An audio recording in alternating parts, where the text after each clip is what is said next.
Esse é meu tema hoje. Depois de meses nos debruçando no livro de Apocalipse, hoje estamos caminhando para o encerramento dessa nossa série de mensagens no livro de Apocalipse.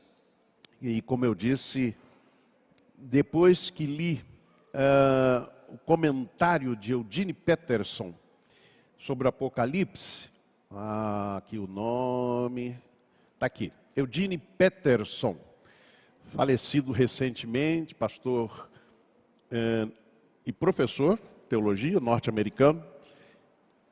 Quem conhece a Bíblia, a Mensagem, que é uma Bíblia com tradução na linguagem contemporânea, é obra de Eugene Peterson, e ele escreveu então este comentário no livro de Apocalipse.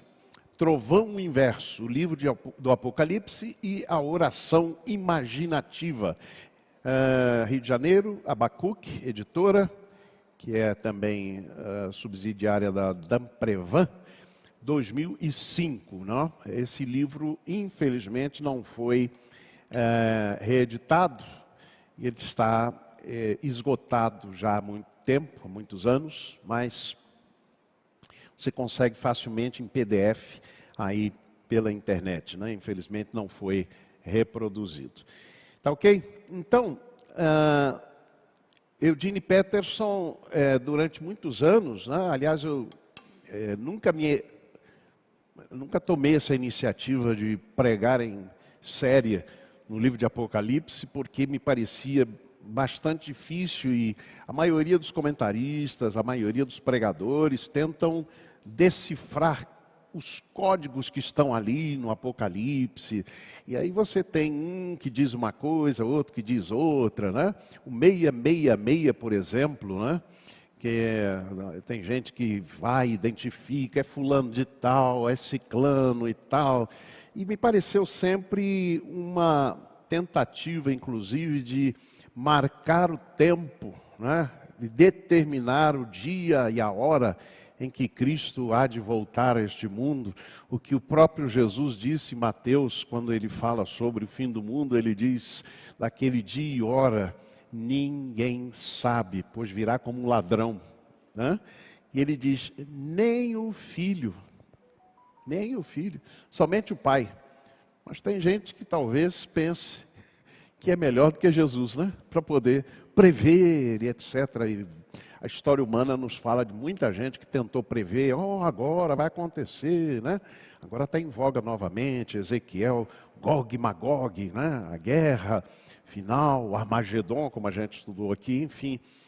Me pareceu sempre essas tentativas errôneas. E o que me agradou no Eugene Peterson é que ele diz o seguinte, olha, meu objetivo não é pregar sobre as coisas obscuras, os símbolos, etc.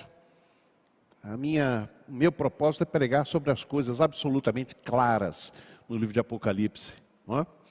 E foi por isso que então me agradou muito, e ele trabalha exatamente com a expressão as últimas palavras, e aí estudamos as últimas palavras sobre Escritura, sobre Cristo, sobre salvação, sobre julgamento, sobre o mal, etc. E assim trabalhamos durante esse tempo todo. Hoje então vamos encerrar com Apocalipse capítulo 22, versículo 20, na verdade o capítulo 22, mas o texto que vamos ler é este que diz, vamos juntos, aquele que dá testemunho destas coisas diz, certamente venho em breve. Amém. Vem, Senhor Jesus. Maranata. Esta expressão, não é? Que pode ser traduzida, ora vem, Senhor Jesus. E a palavra amém, vocês sabem o que significa. Assim seja. Não é? Então, é este o sentido aqui. Muito bem.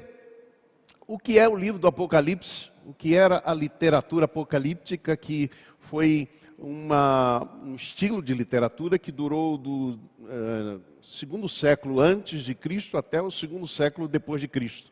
Então, o Apocalipse não é o único livro que usa símbolos, muitos deles incompreensíveis, etc., para falar de uma guerra final, né? no final dos tempos, etc. Então, a literatura apocalíptica foi muito comum, né? Aliás, eu disse que para tratar das coisas do final dos tempos, não é bem isso, como a gente viu domingo passado. A ideia do Apocalipse, por exemplo, é transmitir para as pessoas do presente, no caso, final do primeiro século depois de Cristo, ano 95, quando João escreveu então o livro do Apocalipse, pessoas que estavam sofrendo perseguição, a igreja cristã sofrendo perseguição, né, sofrendo torturas, morte, né, por conta do testemunho de Jesus, por conta do compromisso com Jesus. Vale a pena lembrar que a grande questão que estava ali colocada é: o Império Romano dominava, o Império Romano, os seus imperadores se julgavam deuses. Aí nós temos o imperador Diocleciano, que foi chamado na literatura como a segunda parte de Nero. O imperador Nero, a gente sabe quem foi, né? Incendiou 3/4 de Roma e botou a culpa nos cristãos. Ele queria construir uma nova cidade, mais bonita e tal. Então ele mandou queimar a cidade e depois disse: foram os cristãos que queimaram a Roma. E então os cristãos tiveram ainda mais perseguição. Ele era daqueles que colocava na estrada de Roma corpos de cristãos incendiados como se fossem tochas vivas, não? Não vivas, mas mortas, enfim. Essa era a situação. Então, folhetos para tempos difíceis. Se a gente fosse descrever aqui o que é a literatura apocalíptica. Assim, antes de continuar, deixa eu dizer que ao final desta mensagem eu vou responder 4 perguntas que me foram feitas. Eu falei domingo passado que mandassem algumas perguntas e me foram enviadas 4 perguntas. Eu vou respondê-las, procurar responder o mais rápido possível, questões que foram colocadas no final desta mensagem. Pois bem, esse é o tipo de literatura, portanto, que pode ser descrita como um folheto para tempos difíceis. O que nos propusemos a fazer desde o início foi não tentar esclarecer tudo sobre, e aí abre parênteses, a mobília do céu e a temperatura do inferno. Essa expressão que Reinhold Niebuhr, de 1941, lançou sobre exatamente as tentativas de alguns autores sobre o livro de Apocalipse. Repito, de dizer e esclarecer tudo sobre a mobília do céu e a temperatura do inferno. Esse tipo de literatura que vai descrevendo pontinho por pontinho. Olha, isso aqui tem uma vírgula, é por isso, por isso, por isso. E, de fato, a gente não tem como saber toda a simbologia profunda do livro de Apocalipse, porque quem conheceram aqueles que estavam lá, os primeiros destinatários. E vale a pena dizer que era escrito, de fato, em enigma, para que o Império Romano, quando tomasse posse desse livro, não soubesse, afinal de contas, quem é a Grande Babilônia. Eles não imaginavam que estava falando de Roma. Então eles pegavam e diziam: que bobagem esse tipo de literatura, e não davam bola. Então era uma forma também secreta, vamos dizer assim, de empreender a resistência. O Apocalipse precisa ter os seguintes pressupostos. A mensagem que João queria transmitir aos primeiros destinatários, ou seja, a igreja do primeiro século, é isso que a gente precisa perceber. Repito, a mensagem que João queria transmitir aos primeiros destinatários. Segunda questão, as mensagens claras que João deixou no texto. Daí eu utilizei o formato do livro de Eugene Peterson. Né? A minha chave hermenêutica de interpretação para interpretar o livro de Apocalipse é o que é chamado visão idealista.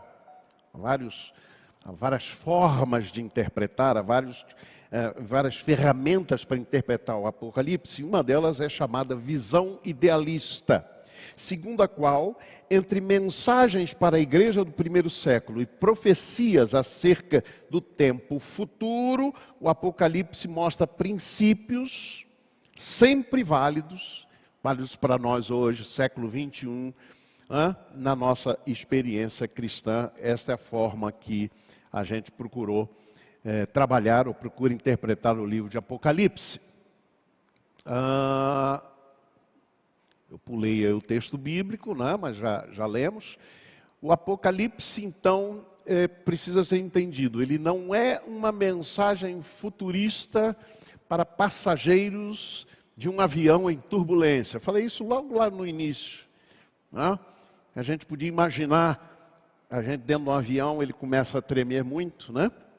Uma vez eu lembro que eu viajei, fiz uma viagem voltando dos Estados Unidos para o Brasil, e o avião tremeu o tempo inteiro. Depois de 1 hora que saiu dos Estados Unidos, ele veio aqui, né, em turbulência até chegar em São Paulo. Né? E eu fiquei desesperado, tinha muito medo de avião e as turbulências. Vocês imaginem se o piloto mandasse uma mensagem para todo mundo que está ali, né, e que não conhece a questão da turbulência, com pouca experiência. Ele: não se preocupem, não. Né? Um dia esse problema vai ser resolvido, a gente não vai ter mais... Imaginem. Então a mensagem de João tinha que ser para aqueles que estavam vivendo a turbulência naquele momento. Século I, final do primeiro século, depois de Cristo. Ano 95. A gente tem que ter essa percepção. O Apocalipse torna-se relevante para os nossos dias quando ele é estudado no seu contexto histórico. O que ele significou para os primeiros destinatários, aí a gente começa a entender o que ele significa para nós. Repito, depois que a gente percebe o que ele significou para aqueles primeiros destinatários que estavam dentro de um avião em turbulência, depois que a gente entende isso, aí a gente pode então aplicar para nós. Qual é a mensagem então para nós do livro de Apocalipse? O livro foi escrito em um período de crise para ajudar os cristãos no primeiro século a enfrentarem problemas específicos decorrentes desta crise, especialmente quando eles eram desafiados a viverem entre duas dedicações, entre dois segmentos, vamos usar uma expressão que é tão moderna, né? Seguidores. Ou eles seguiam o imperador e se prostravam diante dele, adoravam o imperador, ou eles mantinham a sua lealdade a Cristo. E é claro, ao manter a lealdade a Cristo, estavam dizendo não ao imperador romano. E isso significava sofrimento para eles. Ao concluir o seu livro, João então reitera algumas verdades fundamentais a partir da grande pergunta que inquietavam as igrejas do primeiro século, naquele ano de 95. E uma das questões principais é como viver a vida cristã num tempo difícil, de turbulência, marcado por ódio, perseguição, sofrimento, morte. Dilemas de lealdades, Cristo ou César? Cristo ou imperador? Um tempo de zombaria. Como viver a vida cristã quando há tanta turbulência? E aí a grande pergunta, ou a primeira resposta de João é: guarda a palavra. João diz assim: e disse-me, estas palavras são fiéis e verdadeiras. Capítulo 22, versículos 6, 7, 9, 18 e 19, que eu vou ler. Estas palavras são fiéis e verdadeiras, e o Senhor, o Deus dos espíritos dos profetas, enviou o seu anjo para mostrar aos seus servos as coisas que em breve hão de acontecer. O último aspecto, eu vou explicar o que é isso aqui. As coisas que em breve hão de acontecer. Ele está dizendo isso para o pessoal do ano 95. Em breve hão de acontecer. Vamos ver o que isso significa. Eis que cedo venho. Bem-aventurado, ou seja, feliz aquele que guarda as palavras da profecia deste livro. Um parêntese importante. Profecia. No nosso mundo moderno, evangélico, profecia, muitas vezes, tem sido caracterizado ou explicado como sendo adivinhação. Ser profeta é adivinhar. Então, hoje em dia, em muitas igrejas evangélicas, se pratica isso que é muitas vezes chamado de profecia. Aí alguém vai lá, casalzinho, vai lá, profetiza ou no profeta e diz, olha, a gente veio aqui para saber se o Senhor quer que a gente namore ou não. Aí a profetisa ou o profeta vai dizer sim ou não. A adivinhação tem sido muitas vezes olhado assim, sabe? Profecia não é isso. Vamos para a Bíblia. Êxodo capítulo 7, versículo 1. Moisés diz a Deus, Senhor, eu não sei falar, manda outro no meu lugar para falar Faraó. Aí Deus diz, espera aí, deixa eu te dizer um negócio. Eis que tenho te posto como Deus a Faraó, e Arão, o teu irmão, será o teu profeta, o teu nabi.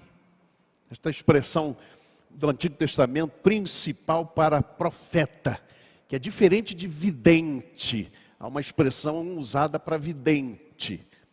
Então o que acontece? Os grandes profetas do século VIII, Ezequiel, Isaías, Jeremias,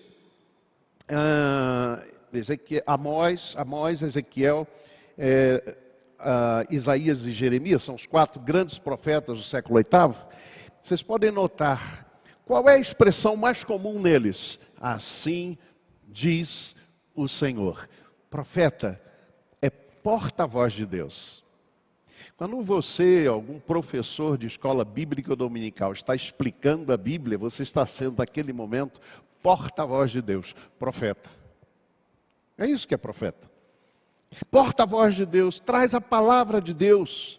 A diferença, por exemplo, entre profeta e sacerdote é que o profeta fala de Deus aos homens, traz a mensagem de Deus, explica as Escrituras.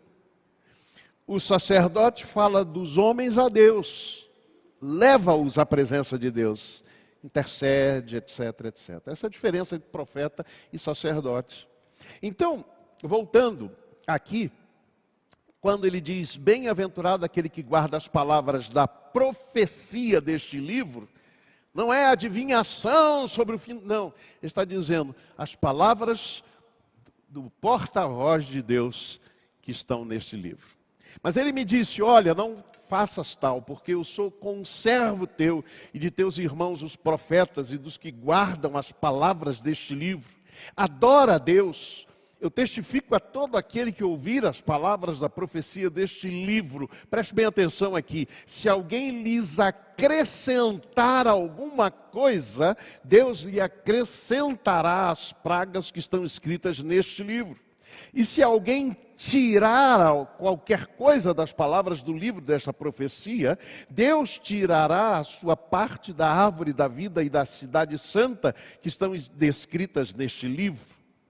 Então, observem, meus amados irmãos, que vida cristã genuína, ela é biblicamente fundamentada, sem tirar e nem pôr.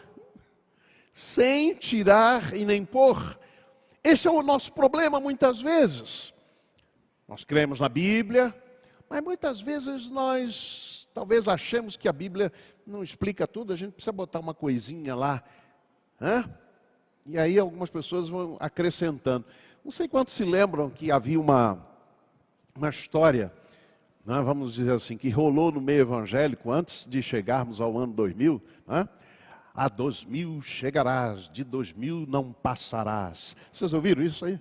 Isso era tido como uma profecia bíblica. Você já achou isso na Bíblia? Não tem. Então, muitas vezes estão acrescentando, o meio evangélico está acrescentando a Bíblia. Algumas coisas que não estão lá. Veja o que o texto diz. A gente precisa guardar a palavra sem pôr nada. Sem acrescentar nada a ela. Ela não precisa ser acrescentada. Mas também não tira. Já ouviram também alguém dizer, olha, a Bíblia diz isso, mas não é bem assim. Não é bem assim. E algumas pessoas começam, então, a anular aquilo que está na Escritura. A Bíblia é para ser guardada na sua inteireza. Feliz aquele que lê, e felizes todos os que ouvem as palavras dessa profecia e guardam as coisas que nela estão escritas. Martinho Lutero, 16 de abril de 1521. Essa semana a gente comemorou aí o aniversário da Reforma, 506 anos da Reforma Protestante. E no culto de quarta-feira, eu passei um videozinho bem interessante, né, em que Martinho Lutero aparece lá na porta do castelo de Wittenberg, cidade de Wittenberg, lá na Alemanha, né, também chamada de Lutherstadt, cidade de Lutero. E é bem interessante, lá na porta do castelo de Wittenberg tem lá uma placa feita de metal, reproduzindo as 95 teses que ele afixou lá. Mas há uma coisa bem interessante, é que Lutero foi chamado nesta dieta de Worms, seja numa reunião, para se explicar sobre os seus escritos. O seu juiz colocou lá todos os seus escritos e disse: olha, você nega estes escritos ou você os confirma? Lutero pediu um tempo para pensar. Que resposta daria? Ele deu uma resposta magnífica no dia seguinte. Ele disse: se eu não for convencido pelo testemunho das Escrituras e por claros argumentos da razão, visto que não creio nem no Papa e nem nos concílios isoladamente, já que eles frequentemente erraram e a si mesmos se contradisseram, então, através dos textos das Escrituras sagradas que mencionei, eu estou dominado em minha consciência e prisioneiro na palavra de Deus. Ele estava ameaçado de morte, de ser condenado à morte. Veja o que esse homem diz. Por isso, não posso e nem vou retratar-me de nada, porque fazer algo contra a consciência não é seguro e nem saudável. Que Deus me ajude. Amém. De acordo com a tradição, Lutero então proferiu as seguintes palavras: não posso fazer outra coisa. Essa é a minha posição. Que Deus me ajude. Guarda a palavra. É a primeira mensagem que o Apocalipse nos deixa aqui no final. Leia a palavra. Ouça a palavra. Guarde a palavra. Sem tirar e nem pôr. Segunda mensagem final do Apocalipse: adora a Deus. E a gente poderia acrescentar: adora só a Deus. Eu, João, sou o que ouvi e vi estas coisas. E quando as ouvi e vi, prostrei-me aos pés do anjo que mas mostrava para o adorar. Mas ele me disse, estão percebendo? João teve uma revelação do anjo. Ele se preparou para se prostrar diante daquele anjo que lhe revelava aquelas coisas. E o anjo lhe disse, sabe o quê? Olha, não faças tal, porque eu sou conservo teu e de teus irmãos os profetas e dos que guardam as palavras deste livro. Adora só a Deus. Adora só a Deus. Ah, meus irmãos, quantos líderes, muitas vezes evangélicos, né? Gostariam ou gostam quando as pessoas se prostram em adoração diante deles. Quantos líderes políticos gostam de ser idolatrados e adorados, como se fossem Deus. Era assim com os imperadores romanos. Talvez é por isso que este anjo fez questão de ressaltar isto para João, dizendo: adora só a Deus. Era um momento exatamente em que ele era desafiado a isto. O epicentro da aflição e da perseguição dos cristãos não era outro senão o culto ao imperador. Significava, em essência, adorar e servir a criatura ao invés do Criador. E essa é a tentação sempre constante. E ao invés de adorarmos só a Deus, é começarmos a estabelecer alguns ídolos na nossa vida. Alguns vão ter como seu ídolo os bens materiais.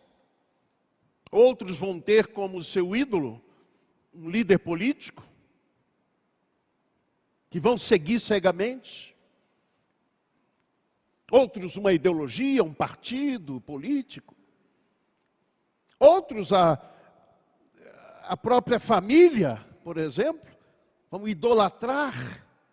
Todo tipo de idolatria é a tentativa de adorar e servir a criatura ao invés do Criador. Romanos capítulo 1, 25, é isso que Paulo diz. Ele diz, pois trocaram a verdade de Deus pela mentira e adoraram e serviram a criatura antes que ao Criador, que é bendito eternamente. Amém.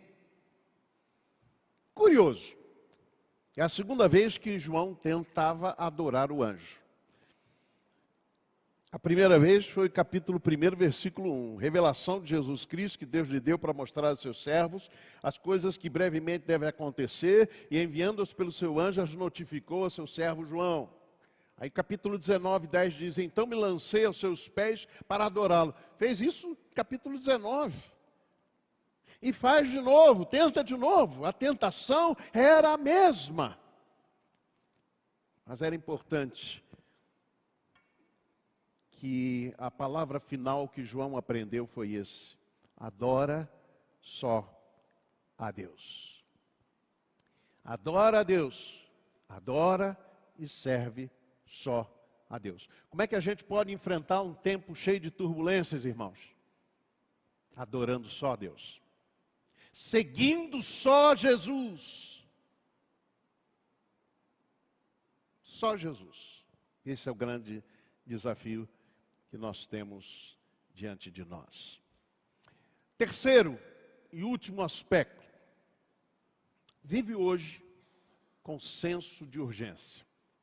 O que isso quer dizer? Vamos lá ao texto novamente.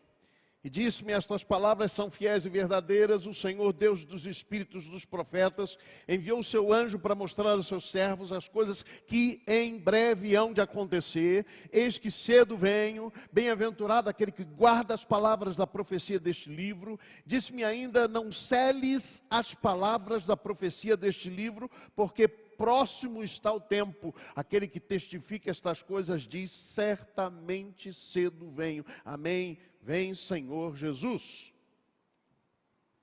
Mas está demorando demais, Senhor. Isso foi dito lá no primeiro século. Nós já vamos para o século 21. O que a palavra de Jesus e o testemunho de Jesus queria dizer com esta urgência? Urgência. O que isso quer dizer? Observem, meus amados irmãos, que tudo que João escreveu tinha relevância imediata. O que a palavra quer nos ensinar, o que ela quer nos dizer, é que esta perspectiva de brevidade, de urgência, influencia a nossa vida no presente, para que vivamos prontos a toda hora, porque não sabemos o dia e nem a hora.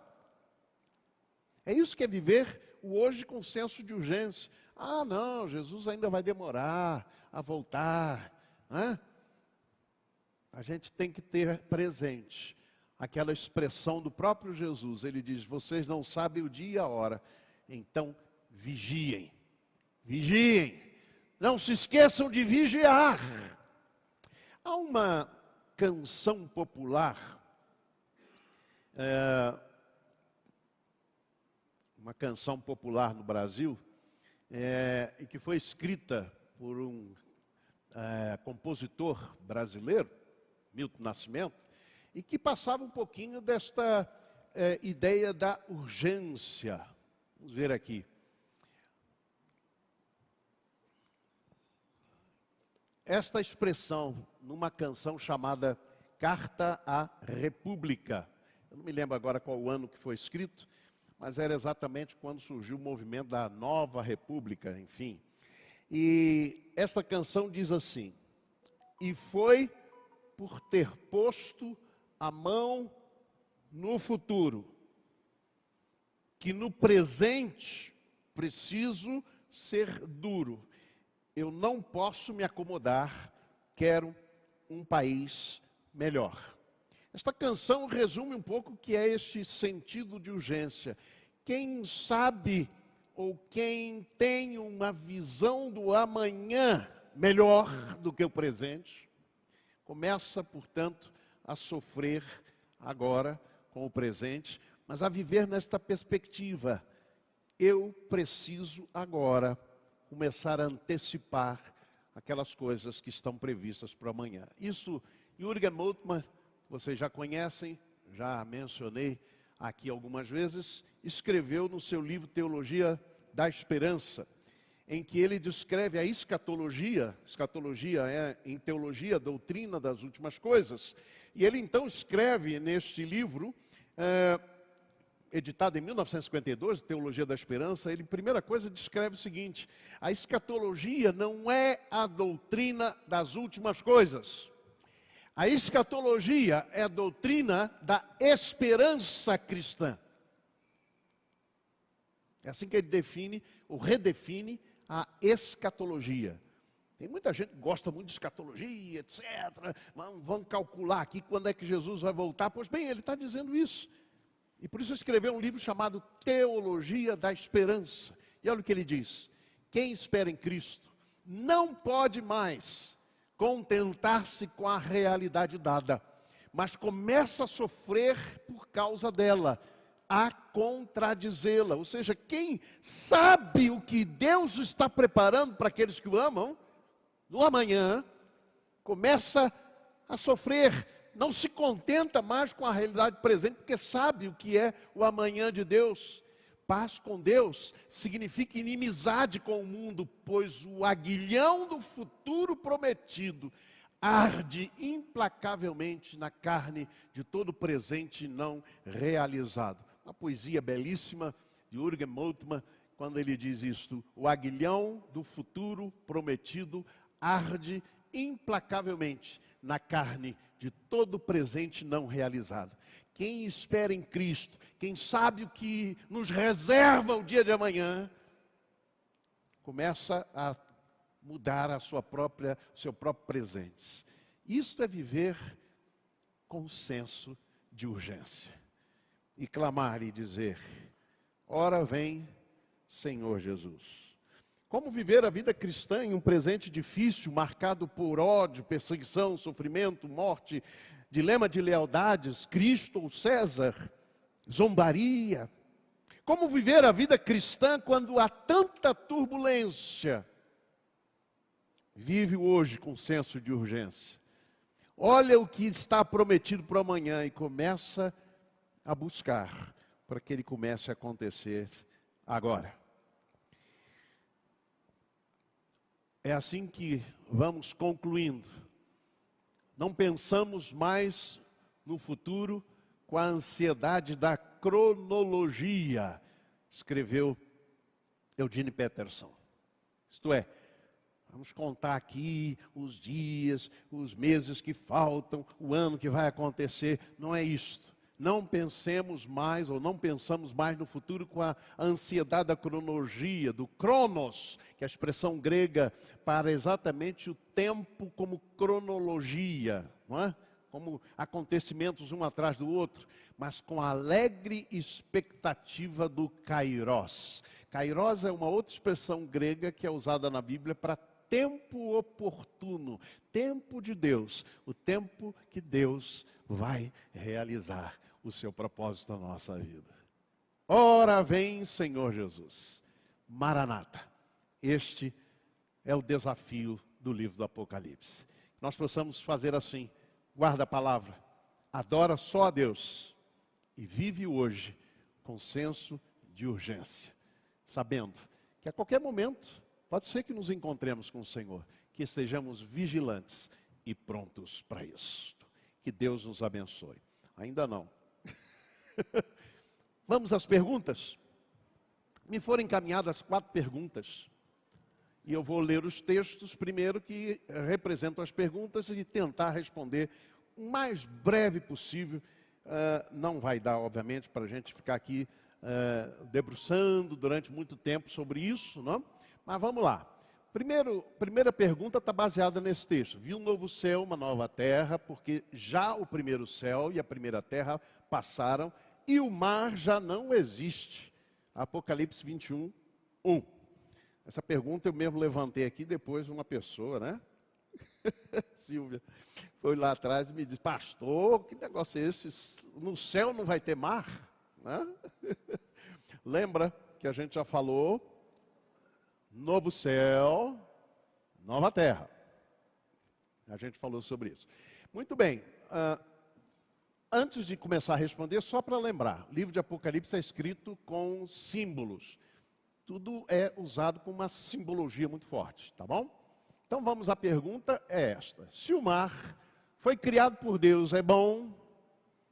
Está lá escrito no Gênesis capítulo 1. E fez Deus separação das águas de baixo, né? E separou com terra, etc. E o mar. E aí as grandes criaturas, etc. Então, se o mar que foi criado por Deus é bom, por que na nova criação o mar não mais existirá?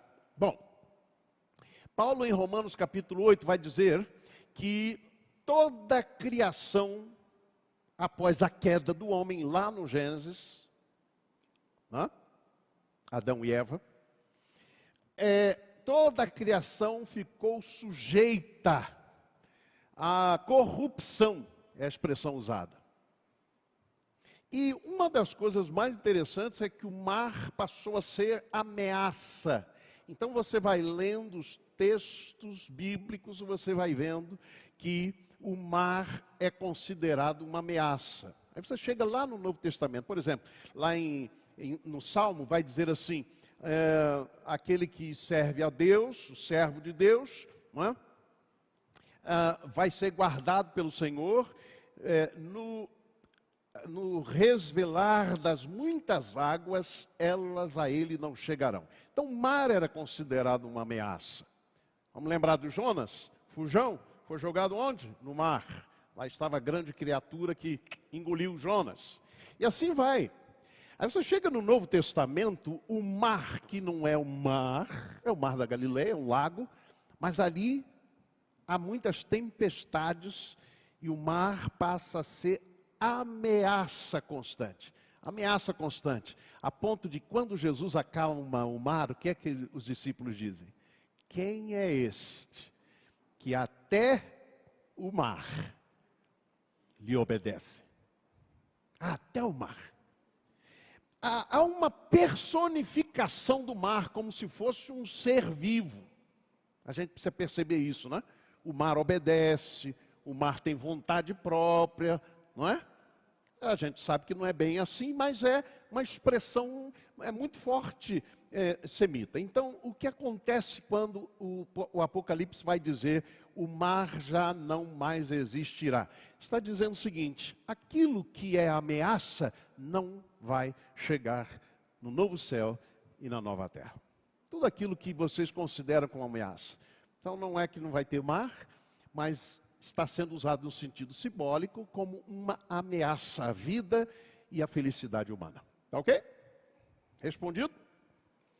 A segunda pergunta está aqui, é o muro.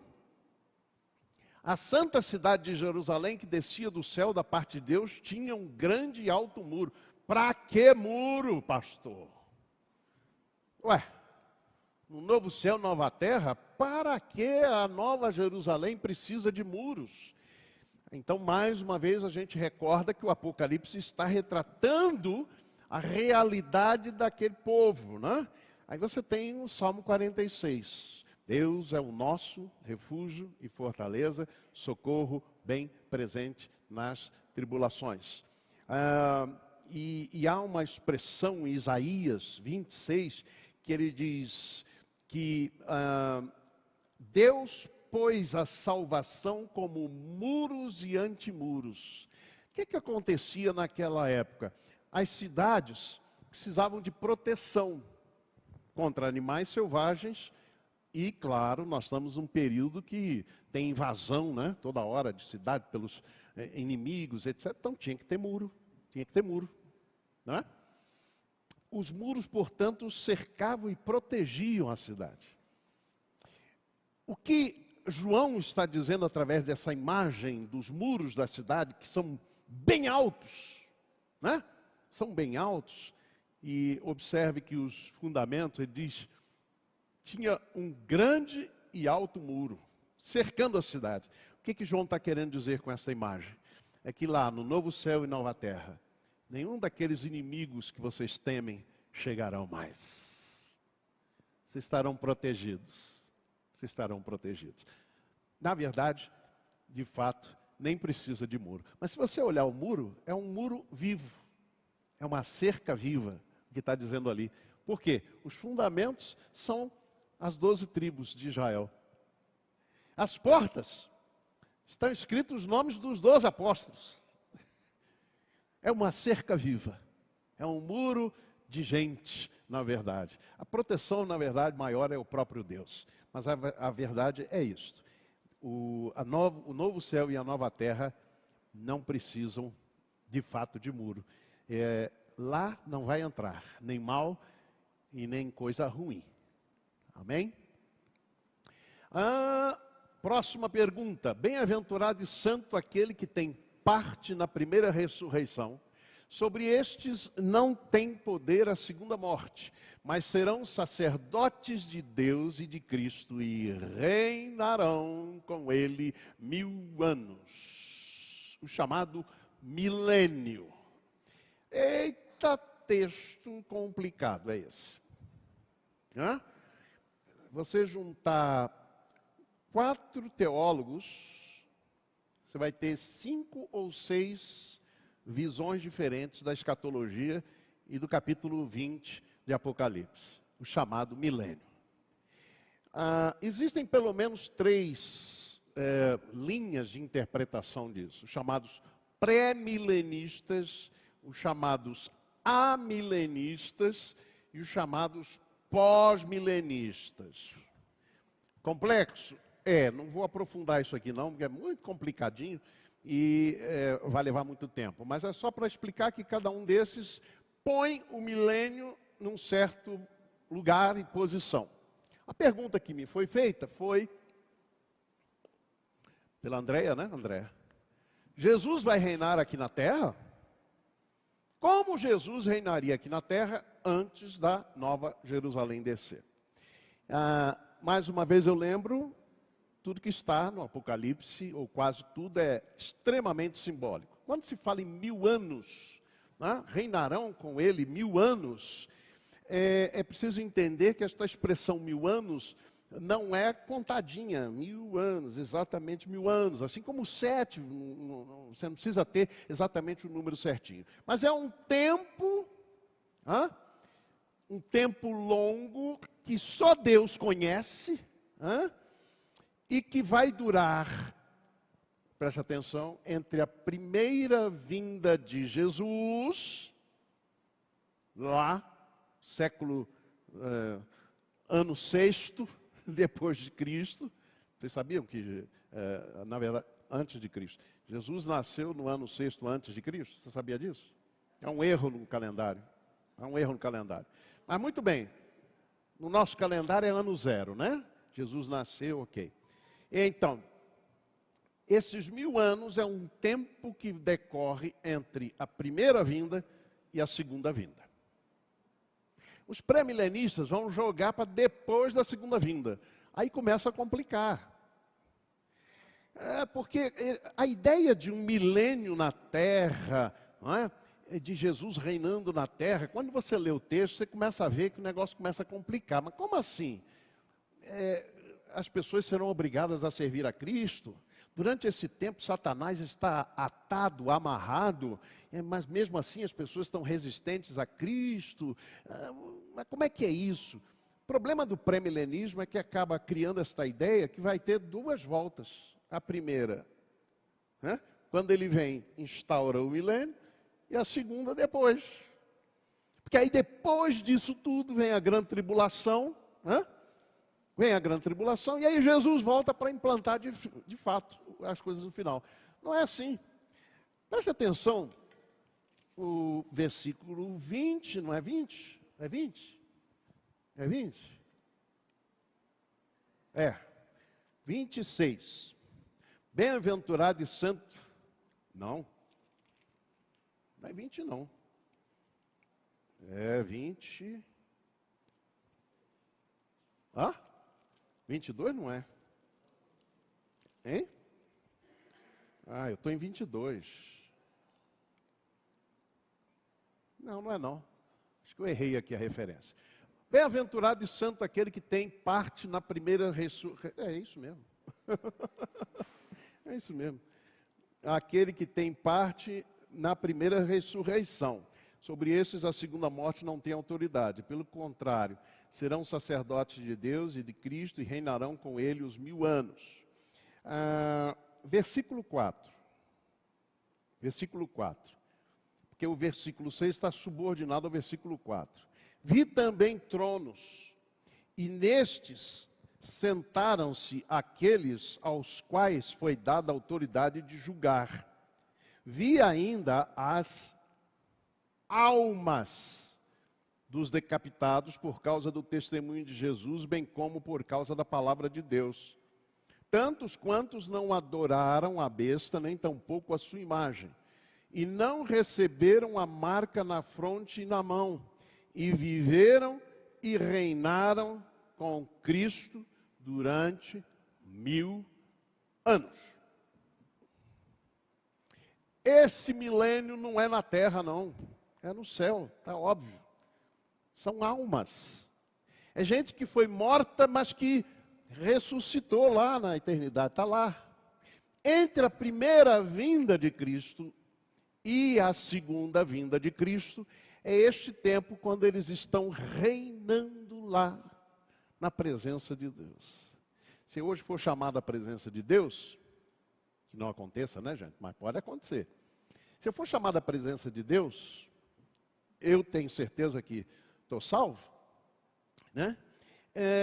Eu estarei também participando deste reinado lá na presença do Senhor. Então, o milênio não será na terra, ele é no céu, já está acontecendo, eles estão reinando com Cristo.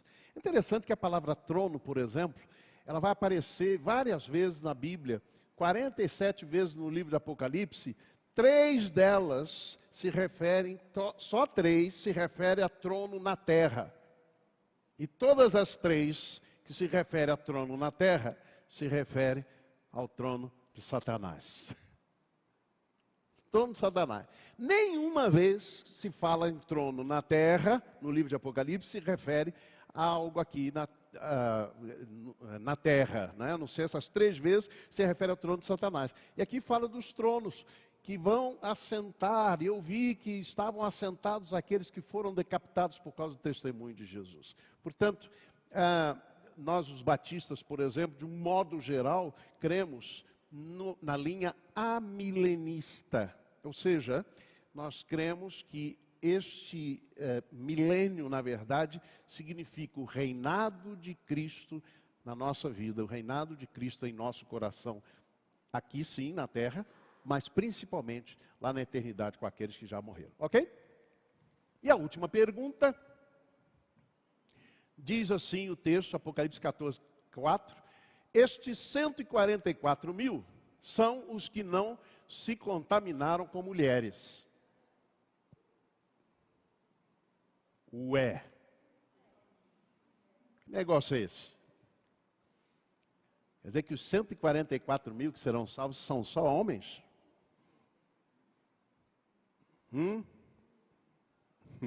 Até brinquei um dia aqui, né? Quando a gente estava falando lá do silêncio, houve silêncio no céu por quase meia hora. Deve ser por isso. Brincadeira, mulheres. Estes 144 mil são os que não se contaminaram com mulheres, porque são virgens. Estes são os que seguem o Cordeiro para onde quer que vá. Estes foram comprados dentre os homens para serem as primícias para Deus e para o Cordeiro. A pergunta é, por que a expressão, abre aspas, não se contaminaram com mulheres? Seria o contato com mulheres algo negativo? Nós estudamos aqui em um dos capítulos, mas o Apocalipse, de modo geral, chama a Babilônia, que é Roma, como a grande meretriz. A grande meretriz.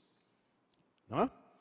Que tem a ver com a expressão grega porneia, que às vezes é atribuído à ideia sexualidade, mas é também muitas vezes, e na maioria dos usos desta palavra, se refere à idolatria. Então isso é muito interessante verificar. Por isso Babilônia é chamada a grande meretriz, que atraía e seduzia todos os povos, a grande Roma.